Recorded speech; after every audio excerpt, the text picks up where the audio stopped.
Warning!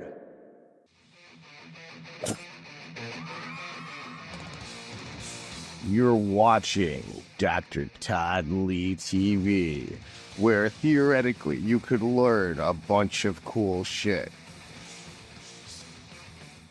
I'm going to try to do my best to be concise and deliberate. We have a few minutes to make it to the venue. I'm making all my food for the day in advance to load up my cooler so that there's nothing missing. I don't have a full brain capacity, so I have to check every step of every meal. I have to check to make sure it's exactly perfect. Brought the honey separate. The rice cakes are in there. Put that in. Salt's in. I brought salt with me and potassium salt with me so we can make the water on the fly rather than trying to prepare each water. That would be too difficult since every water is different, just like every meal is different.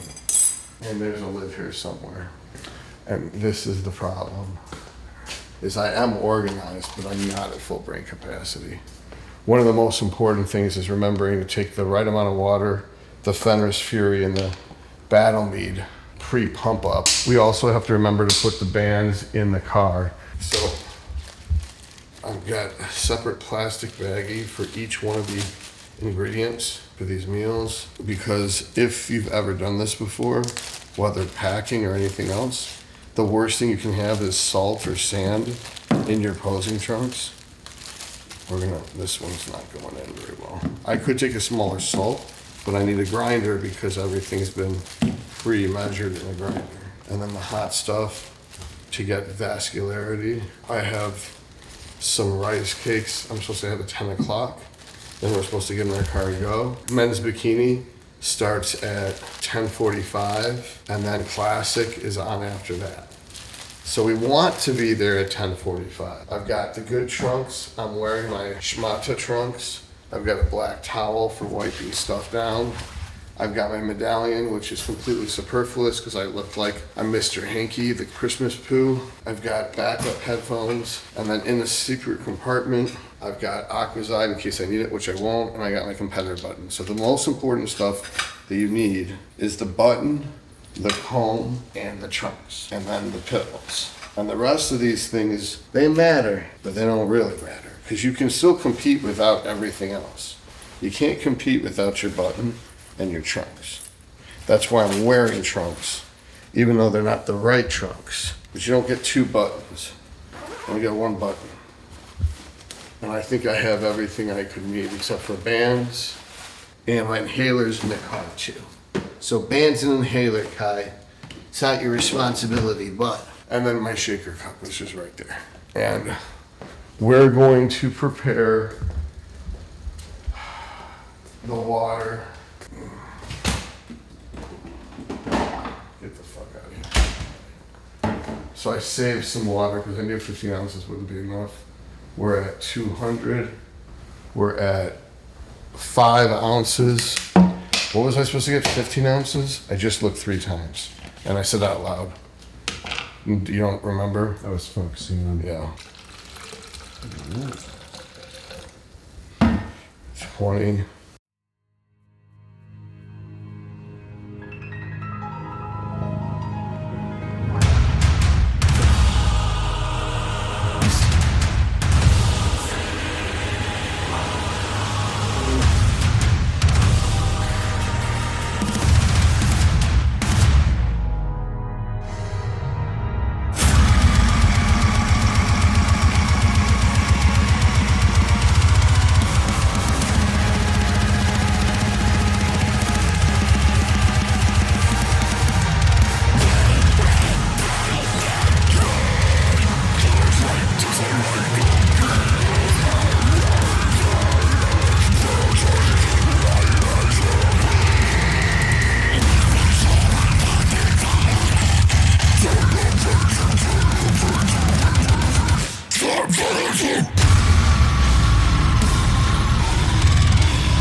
So we just left the San Antonio Pro finals, it was a lot of good progress. So heighted me in correctly, weighed in correctly. We came in at 180. I would have liked to have came in at 182. It would have helped to be closer to weight when we made weight, but of course you don't want to risk it. But we did miss. We were under by 2 pounds, which makes it that much harder. It was very hard to catch weight last night. Woke up underweight and had a meal. Went in, had 2 rice cakes. Went, pumped up, had Fenris Fury and Battle Mead, which really helped me get a pump.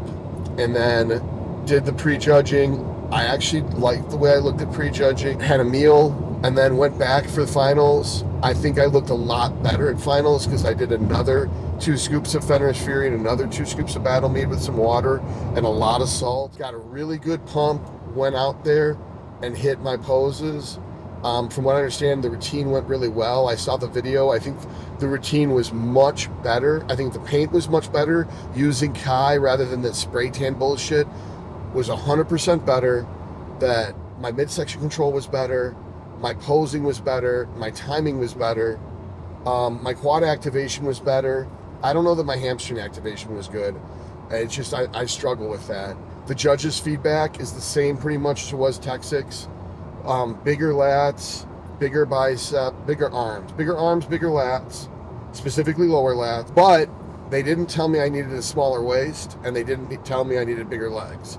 Or, not that that was what happened last time. At Texas Pro last year, Tyler said thicker back, wider back, more arms, slightly smaller waist. This time, it was just bigger arms, bigger lower lats, and you got to be tighter in the back, which we knew that my glutes and my lower back were not as tight as they should have been. That about 2-3 weeks out is when my glutes and my lower back looked their best. But then we brought me down so low, filling me back up, I kind of backfired a little bit. There was some things that I didn't weigh, I eyeballed. And so that's part on my part, is that I weighed them first. I was weighing them for a while and got a good gauge on how much to use. But if I had been weighing it every single time, it might have been a little bit leaner. When it was doing 3 low days, 1 high day, I was digging myself in down to 177. Then we switched to 3 low days, 2 high days. That was going good for filling me up. Then there was this one time we did 2 high days, or medium days, 2 medium days, 1 low day, 2 medium days. That's when I think that I spilled over, and we really never got that look back again with the tightness in the glutes and the hamstrings. We immediately step off stage, I'm in peak week for next time. And then when we step off stage in a week from the Daytona Pro, we're peak week for the Dalton. So we really liked how the peaking went this time. This whole week went really good. We're probably just gonna roll into it again and again. That meal in Alabama, it did fill me up. It may have spilled me over. I might have accumulated some fat from that meal. So that might have set us back too. So those are the 2 times when I think my look faded. And I don't know if that was permanent damage, was the 2 medium, then 1 low, then 2 medium in an attempt to fill me up and stop me from crashing. And it was rational because after a medium day, I was lighter. And then we put another medium day and I maintained. Then there was a low day and I crashed. So then he put in 2 more medium days and it finally filled me up. And so it was a smart play. It's just that I didn't ever see the glutes and the hamstrings look quite the same after that. We dieted me down for 24 weeks so far. We could hammer this week and try to shred me down, but then I would totally be underweight. So the plan would be keep me at 182 or 185 all week, and then try to bring me in at 182 next weekend. That would be 3rd time's the charm.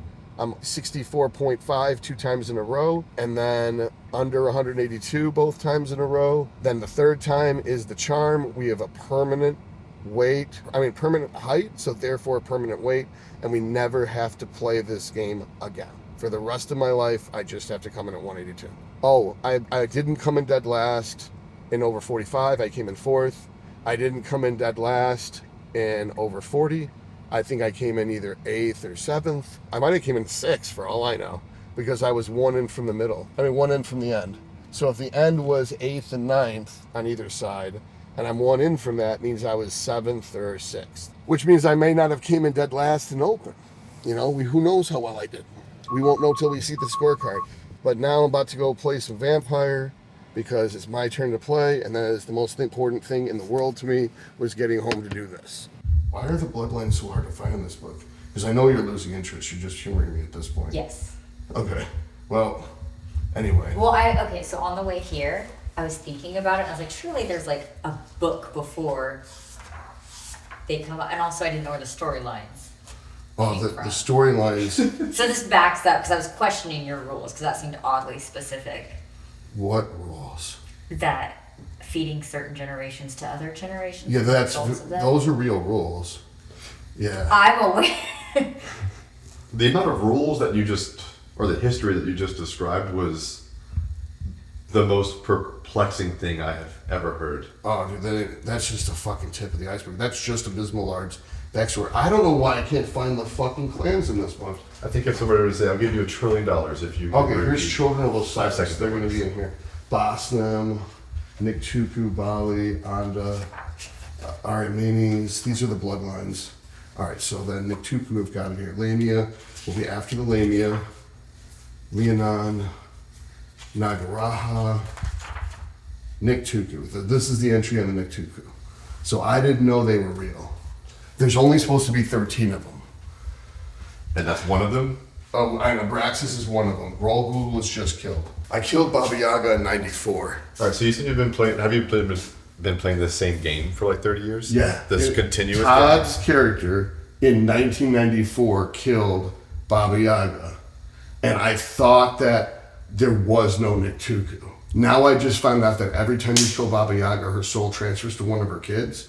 Then she eats one of the Niktuku she's got blood bonded to her to gain back her 4th generation. So that Baba Yaga had actually sent a toxic waste dragon after me in 97. And that's the last I've heard of her. The Iron Curtain fell in 91. I don't know what that pertains to. The Iron Curtain between Russia and the the Berlin Wall fell. The Berlin Wall was actually constructed by Baba Yaga to keep the Western out of Eastern. And when we killed her, the Iron Curtain fell. So there was a whole bunch of werewolves and a whole bunch of dragons that served her, and they were coming for me. So the rules that you're explaining, do they get like attitude? Does the creator of the game like create?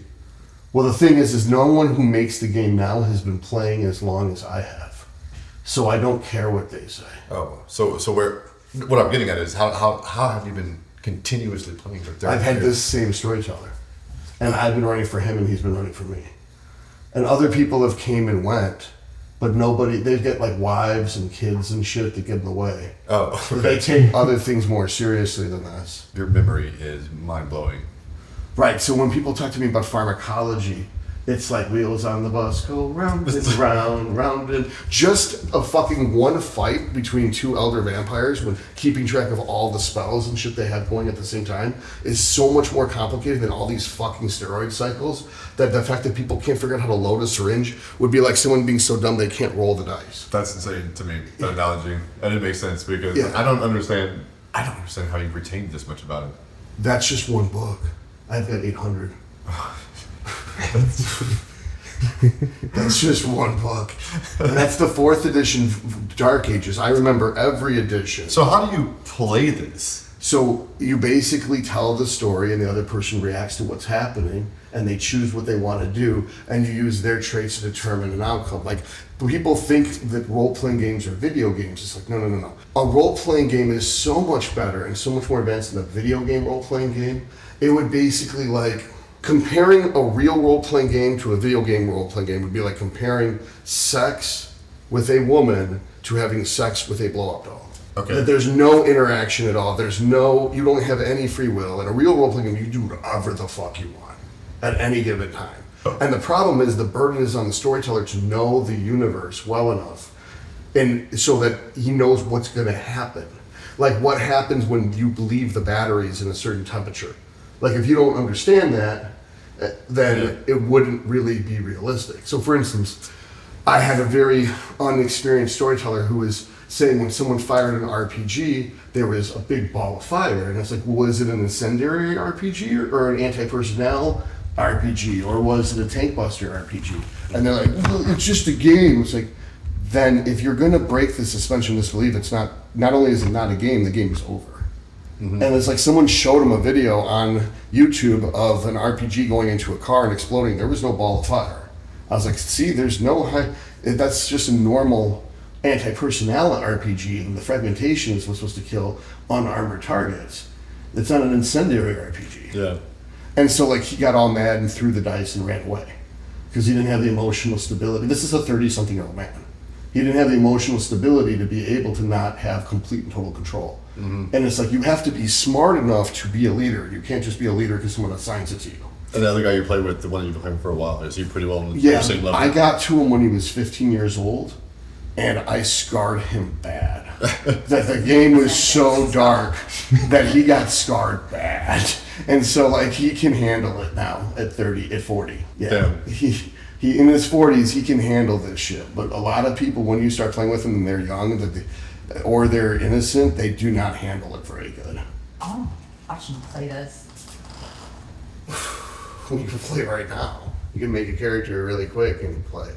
No, I'm gonna watch you play. Oh my god, Jamie, if you create a character or get added into this fucking game. With all my free time, I need to start reading 800 You know, vampire books. I You don't recorded. You fucking No. recorded, and you just. No. We would do a pod. Todd would never talk to me ever No, again. no. He's like, this bitch, I don't know her.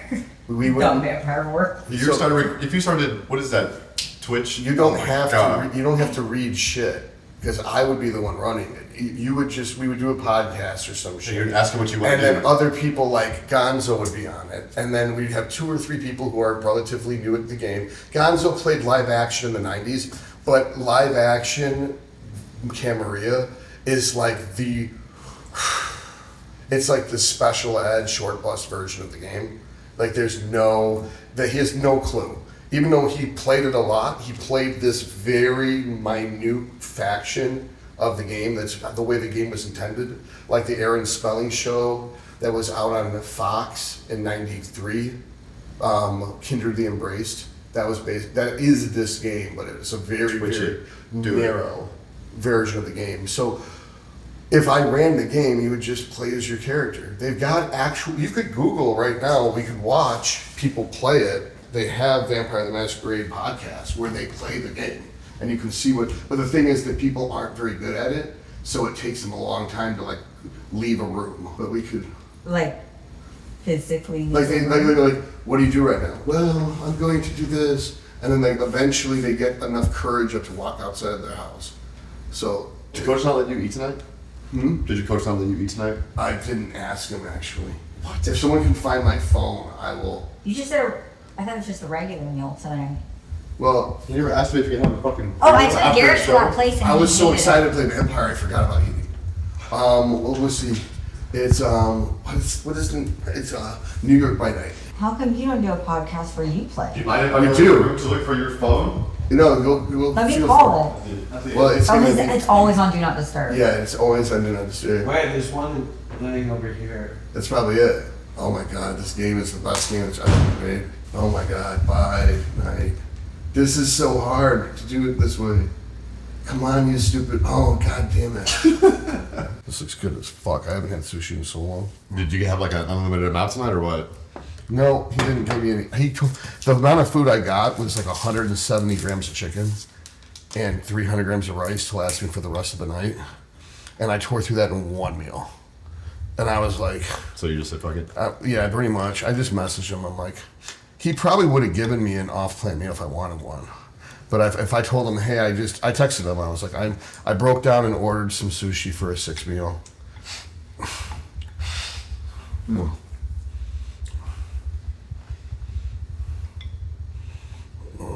He's waiting for me to take a bite. I know it. Hopefully this shit isn't cold. I hate cold sushi. It is cold. God damn it. Why do they do that? I don't think it's bad though. It tastes fresh. It is just cold.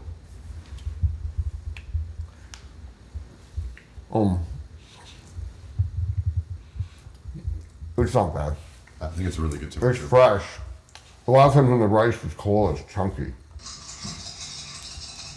Yeah. So when they dice it, you use the dice? I'm gonna do anything I can do with dice. They have literally not done anything for 3 hours. Why are they rolling dice I'm then? gonna spin 'Cause they're fighting. one more wheel down. Not everything's guaranteed. He used to use mass dominate to tell the guys who were shooting at him not to shoot at him. That was worth it. How many? 8 with a crit. 8 with a critical, but not a messy critical. No, crit. That is 8 including the crit.